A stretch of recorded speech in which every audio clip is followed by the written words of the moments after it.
سورة الرعد. بسم الله الرحمن الرحيم. ألف لام ميم را. تلك آيات الكتاب والذي أنزل إليك من ربك الحق ولكن أكثر الناس لا يؤمنون. الله الذي رفع السماوات بغير عمد ترونها ثم استوى على العرش وسخر الشمس والقمر كل يجري لأجل مسمى يدبر الأمر يفصل الآيات لعلكم بلقاء ربكم توقنون. وهو الذي مد الأرض وجعل فيها رواسي وأنهارا ومن كل الثمرات جعل فيها زوجين اثنين يغشي الليل النهار إن في ذلك لآيات لقوم يتفكرون. وفي الأرض قطع متجاورات وجنات من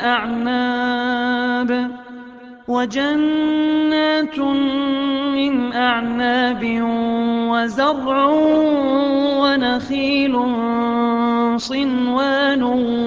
وغير صنوان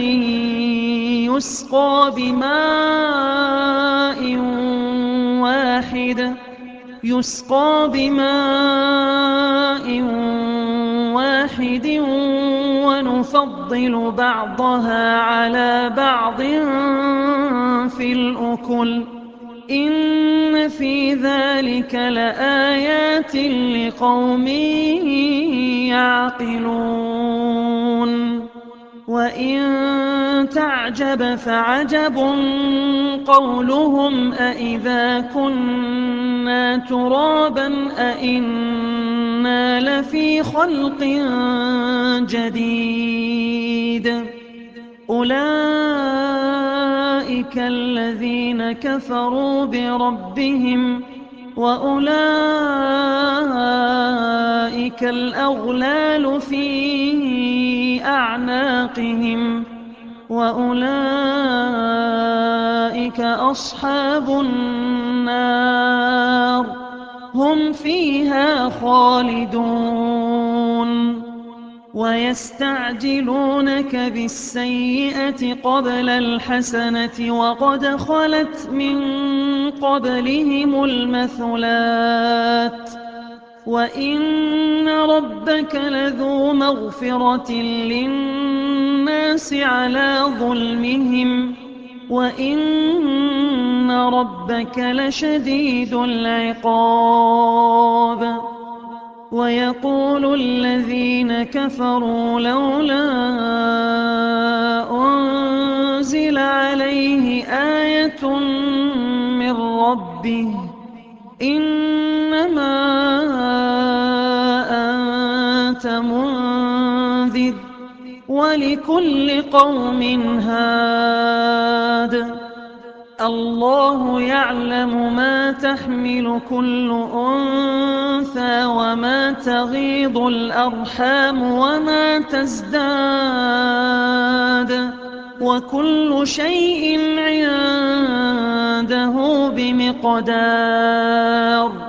عالم الغيب والشهادة الكبير المتعال سواء منكم من أسر القول ومن جهر به ومن هو مستخف بالليل وسارب بالنهار له معقبات من بين يديه ومن خلفه يحفظونه من أمر الله إن الله لا يغير ما بقوم حتى يغيروا ما بأنفسهم وإذا أراد الله بقوم سوءا فلا مرد له وما لهم من دونه من وال هو الذي يريكم البرق خوفا وطمعا وينشئ السحاب الثقال ويسبح الرعد بحمده والملائكة من خيفته ويرسل الصواعق فيصيب بها من يشاء وهم يجادلون في الله وهو شديد المحال له دعوة الحق والذين يدعون من دونه لا يستجيبون لهم بشيء إلا كباسط كفيه إلى الماء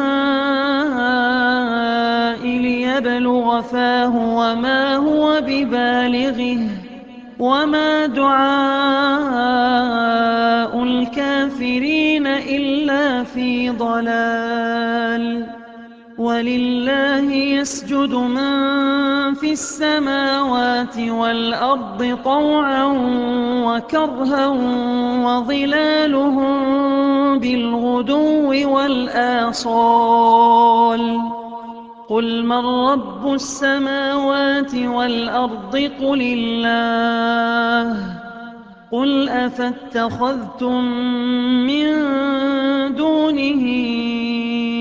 أولياء لا يملكون لأنفسهم نفعا ولا ضرا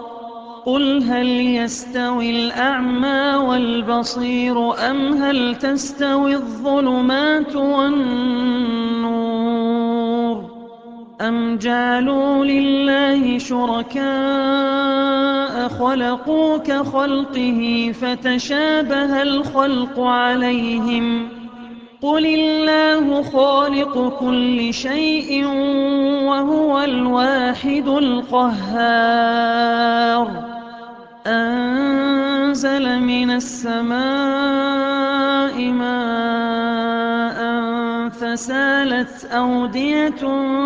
بقدرها فاحتمل السيل زبدا رابيا ومما يوقدون عليه في النار ابتغاء حلية أو متاع زبد مثله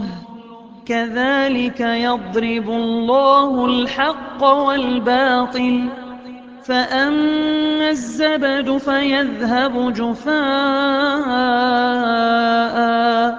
وأما ما ينفع الناس فيمكث في الأرض كذلك يضرب الله الأمثال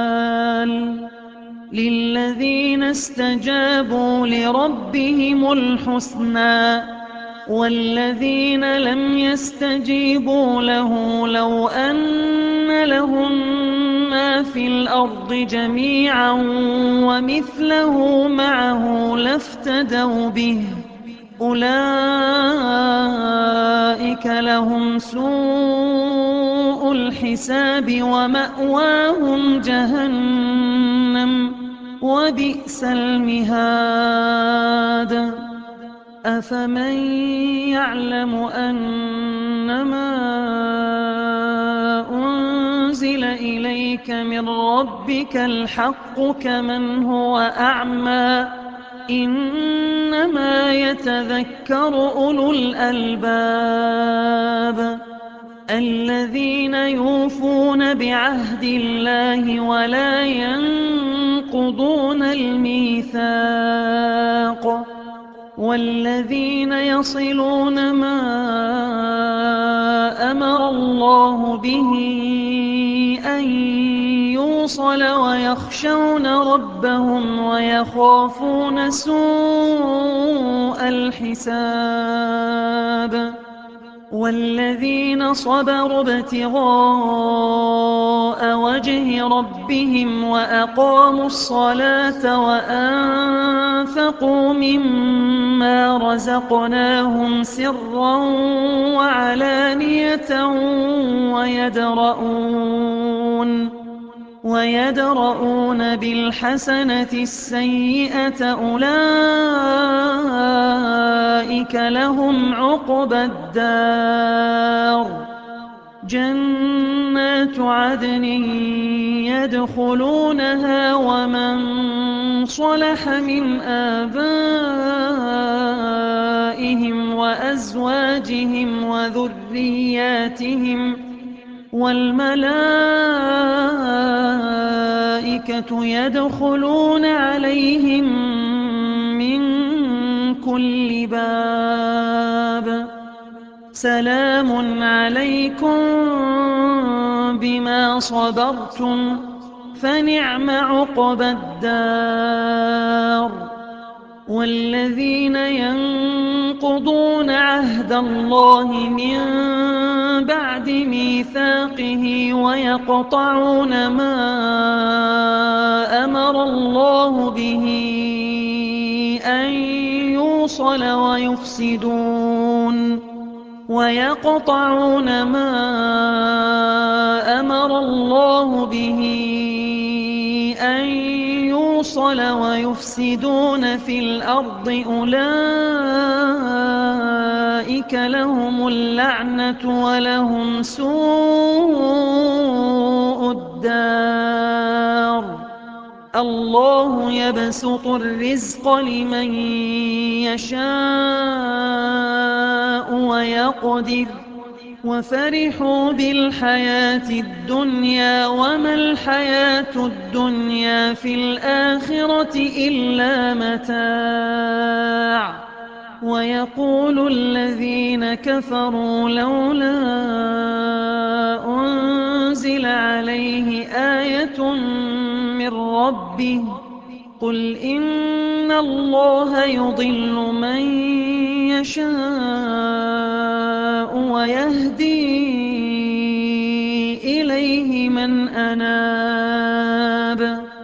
الذين آمنوا وتطمئن قلوبهم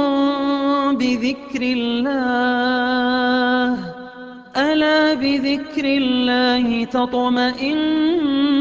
القلوب الذين آمنوا وعملوا الصالحات طوبى لهم وحسن مآب كذلك أرسلناك في أمة قد خلت من قبلها أمم لتتلو عليهم الذي أوحينا إليك وهم يكفرون بالرحمن قل هو ربي لا إله إلا هو عليه توكلت وإليه متاب ولو أن قرآنا سيرت به الجبال أو قطعت به الأرض أو كلم به الموتى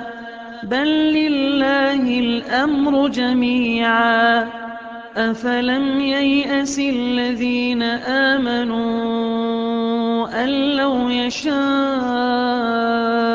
الله لهدى الناس جميعا ولا يزال الذين كفروا تصيبهم بما صنعوا قارعة أو تحل قريبا من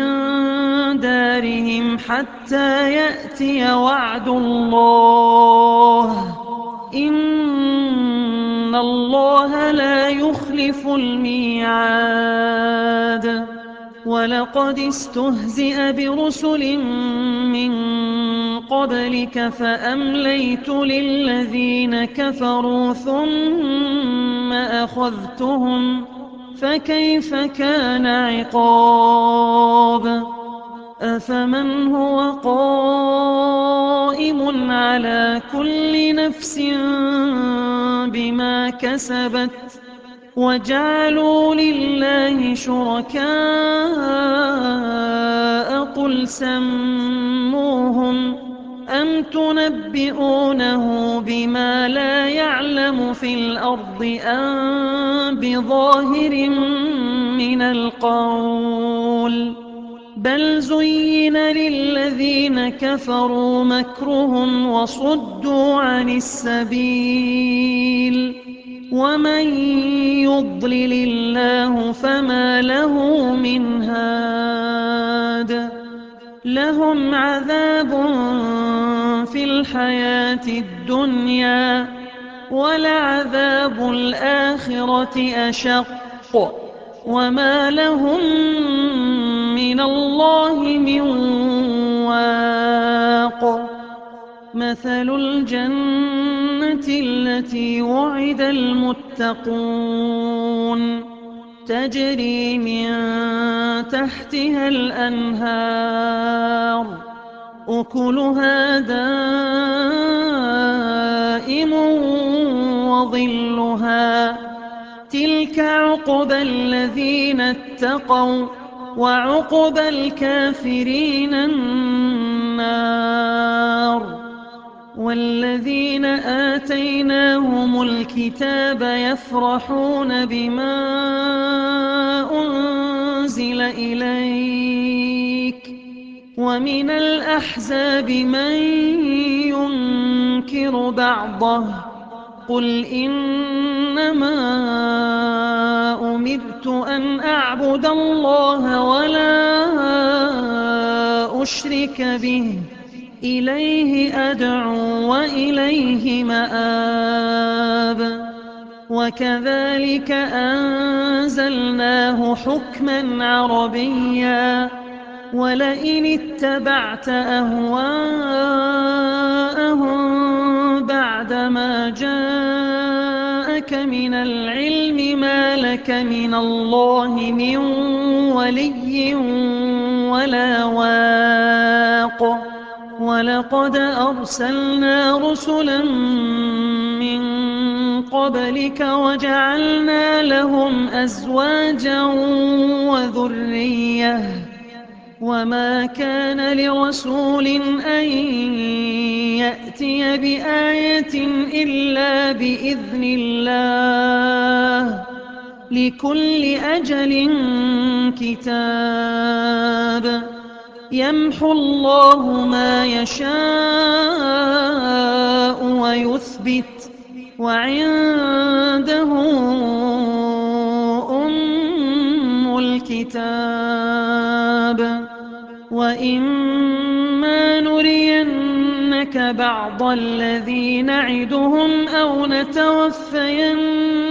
فإنما عليك البلاغ وعلينا الحساب أولم يروا أنا نأتي الأرض ننقصها من أطرافها والله يحكم لا معقب لحكمه وهو سريع الحساب